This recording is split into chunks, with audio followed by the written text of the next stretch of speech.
প্ৰচাৰৰ আহিলা হিচাপে ব্যৱহাৰ জুবিন গাৰ্গক জুবিনবিহীন পাৰ হল 24টা দিন এমাহ নহওঁতে হাৰ্টথ্ৰবৰ নামত আৰম্ভ হল বেপাৰ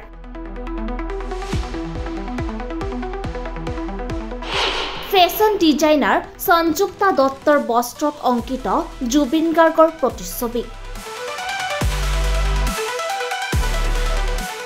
এদিন দুদিন কৰি 24টা দিন পাৰ হল প্ৰাণৰ শিল্পী জুবিন গাৰ্গ অবিহনে কোনেও পাহৰিব পৰা নাই প্ৰাণৰ শিল্পীগৰাকীৰ আকস্মিক মৃত্যুৰ কাহিনী সমগ্ৰ অসমবাসীয়ে মাথো অপেক্ষা কৰিছে জুবিন গাৰ্গৰ ন্যায় বিচাৰি ক্ষিপ্ৰগতিত চলি আছে জুবিন গাৰ্গৰ ৰহস্যজনক মৃত্যুৰ তদন্ত প্ৰক্ৰিয়া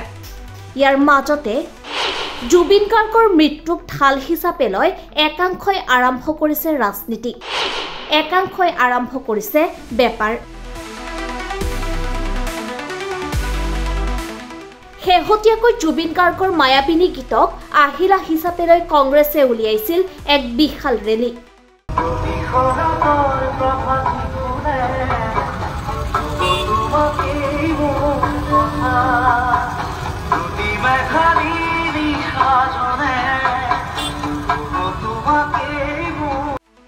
ইয়াৰ পাছতে এইবাৰ অসমৰ জনপ্ৰিয় ফেশ্বন ডিজাইনাৰ সঞ্জুক্তা দত্তৰ বস্ত্ৰ সংকলনত দেখা গল হাৰ্টথ্ৰব জুবিন গাৰ্গৰ প্ৰতিচ্ছবি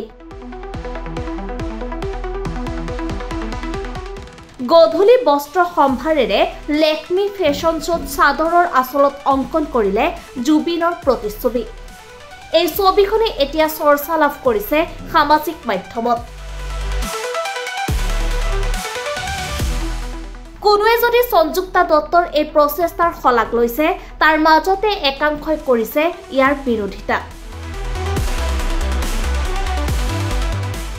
একাংশই কৰিছে প্ৰশ্ন প্ৰাণৰ শিল্পীগৰাকীক লৈ কৰিছে বেপাৰ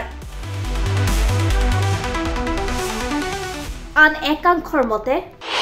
এয়া বহুৱালি তথা প্ৰচাৰ লাভৰ এক পন্থা